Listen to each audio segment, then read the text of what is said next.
So yang ni kita bagi dia swimming trainer punya position sebab yang ini bagi dia macam position tummy time jugalah. Fokus untuk dia punya tulang belakang dengan dia punya kaki juga. Okey, kejap-kejap. Dah tak sabar tu. 1, 2, 3. Okey. Go, go, go, go. 1, 2, 3, 1, 2, 3. Okey, so untuk swimming ni, kita set timer dia 20 minit untuk first time, untuk second time dan seterusnya 25 minit lah. Kita nak bagi dia biasa dulu untuk first time ni. Okey, go. Go, baby, go. 1, 2, 3. 1, 2, 3. Rain, rain, go away. Go, go. Okey.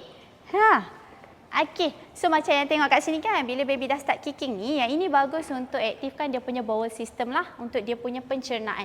Sebab bila baby kicking ni, dia akan ada full kicking.